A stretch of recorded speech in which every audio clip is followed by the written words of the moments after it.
சாஸ்திரம் என்ன கூறுகிறது? கோயிலுக்கு போகும்போது நம்ம கடைபிடிக்க வேண்டிய விதிமுறைகள் என்ன? இறைவனுடைய சட்டம் என்ன சொல்கிறது? இந்த பதிவில் நம்ம பார்க்கலாம். பொதுவாக நம்ம கோயிலுக்கு போகும்போதே கடனை வாங்கிட்டு நம்ம கோயிலுக்கு போகக்கூடாது. ஏன்னா நம்ம கடவுளை தரிசித்த புண்ணியம் அந்த கடன் கொடுத்தவர்களுக்கே போய் சேரும். அதனால் கடனை உடனே வாங்கி போகாதீங்க. பாவம் செய்த காசில் ஆன்மீகத்துக்காக செலவு பண்ணாதீங்க. அது உங்களுக்கு உண்டான பாவத்தை தான் அதிகரிக்கும்.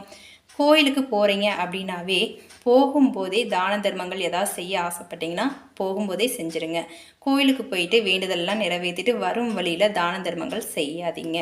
கோயிலுக்கு போயிட்டு வீட்டுக்கு வந்த உடனே கை காலெலாம் கழுவாதீங்க, குளிக்காதீங்க. இதெல்லாம் பண்ணினீங்கன்னா கோயிலில் நம்மளை சுற்றி நல்ல அதிர்வலைகள் இருக்கும். அந்த நல்ல அதிர்வலைகள்லாம் நம்ம மேலே தான் இருக்கும். நீங்கள் கை கால் அலம்புறது, குளிக்கிறது, இது மூலிமா நல்ல அதிர்வலைகள்லாம் நம்மளை விட்டு போயிடும். அதனால தான் கோயிலுக்கு போயிட்டு வந்த உடனே குளிக்கக்கூடாதுன்னு சொல்லுவாங்க. கோயிலுக்கு போயிட்டு வரும் வழியில் எங்கிட்டாவது கீரையை பார்த்தீங்கன்னா ஆசையாக இருக்குது அப்படின்னு சொல்லிட்டு வாங்கிட்டு வராதிங்க. கீரைகள் நம்ம வாங்கிட்டு வரக்கூடாது. கோயிலுக்குள்ளே நீங்கள் இருக்கும்போது இது முடியாது, இது நடக்காது, இந்த மாதிரி வார்த்தைகளை பயன்படுத்தாதீங்க. உங்களால் நல்ல வார்த்தைகள் பேச முடியலன்னா மௌனமாக அமைதியாக இருந்துருங்க. நீங்கள் அங்கே அபசகுணமான வார்த்தைகளை பேசக்கூடாது. இது அனைத்துமே உங்களுக்கே திருப்பி உங்கள் கூடயே பயணிக்க ஆரம்பிச்சிடும். கோயிலுக்குள்ளே இறைவனை தவிர நம்மளுக்கு முக்கியமானவர் வேறு யார் இருக்க முடியும்? அதனால் மற்ற மனிதர்கள்ட்ட அந்த முக்கியத்துவத்தையும் மரியாதையும் கொடுக்காதீங்க. நமக்கு அனைத்துக்கும் பெரியவரே இறைவன் தான்.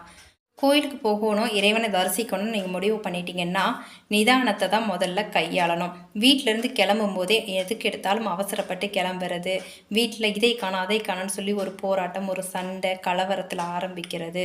சண்டையில் தொடங்கி நம்ம எங்கேயுமே ஒரு நல்ல விஷயத்தில் ஈடுபடக்கூடாது. நல்ல விஷயத்துக்காக போகிறோம், மன மகிழ்ச்சியோடு நம்ம கிளம்பணும். அதே மாதிரி கோயிலுக்கு போயிட்டா நம்ம யாரை இவ்வளோ லைனில் நம்ம போய் எப்போ போய் சாமியை தரிசனம் பண்ணுறதுக்காக நுழைவு சீட்டு அது எவ்வளவாக இருந்தாலும் சரி அதை நம்ம விலை கொடுத்து வாங்கிட்டு குயிக்காக போயிட்டு குயிக்காக வந்துடணும் அப்படிங்கிறதுக்காக அவசரமாக போயிட்டு நம்ம சாமியை பார்த்துட்டு நம்மளுடைய அனைத்து லிஸ்ட்டையும் அங்கேயே நம்ம கொட்டி தீர்த்துட்டு நம்ம வரக்கூடாது. இது பிரார்த்தனை ஆகாது. பிரார்த்தனை அப்படிங்கிறது மௌனமாக அமைதியாக நிதானத்தோடு இருந்து தெய்வத்தை நேருக்கு நேர் அமைதியாக நம்ம போய் பார்த்து அந்த மௌனத்தால், அதாவது மனதால் நம்ம இறைவன்கிட்ட பிரார்த்தனை பண்ணுறது தான் பிரார்த்தனை. மற்றபடி அவசரமாக பேசி இல்லை அங்கே போயிட்டு அந்த பொண்ணை பார்த்தியா, அந்த பையனை பார்த்தியா அப்படின்னு சொல்லி அடுத்தவர்களுடைய விஷயத்தில் நம்ம தலையிடுறது, அடுத்தவர்களை பற்றியா அந்த இடத்துல நம்ம தேவையில்லாமல் பேசுறது, இந்த மாதிரி விஷயங்கள்லாம் பிரார்த்தனை ஆகாது. இறைவனை பார்த்த உடனே மனசால் பேசுங்க, மௌனத்தால் பேசுங்க. புலம்பல் வேண்டாம். இறைவனுக்கு தெரியாதான் நம்மளுக்கு தெரிஞ்சிட போகுது. அதனால் அனைத்தையுமே இறைவனிடமே நீங்கள் ஒப்படைச்சிடுங்க. கோயிலுக்கு போகும்போதே இறைவனுக்குன்னு உங்கள் கையால் பூக்கட்டி, உங்கள் கையால் ஏதாவது நெய்வேத்தியம் செஞ்சு இந்த மாதிரி எடுத்துகிட்டு போங்க. கடையில் வாங்குறத விட உங்கள் கையால் நீங்கள் பூ தொடுத்து எடுத்துகிட்டு போகிறது உங்களுக்கு புண்ணியத்தை சேர்க்கும்.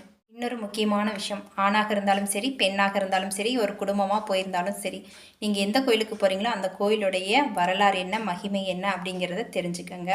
ஏன்னா நீங்கள் அந்த கோயிலுடைய சிறப்பம்சங்களை தெரிஞ்சுக்கும் போது உங்களுக்கு புண்ணியங்கள் அதிகரிக்கிறது, உங்களுடைய பாவங்கள் கழிக்கப்படுது. அதனால் இந்த ஒரு புண்ணியத்தை தயவு செய்து செஞ்சுட்டு வாங்க. சிவாய நமக.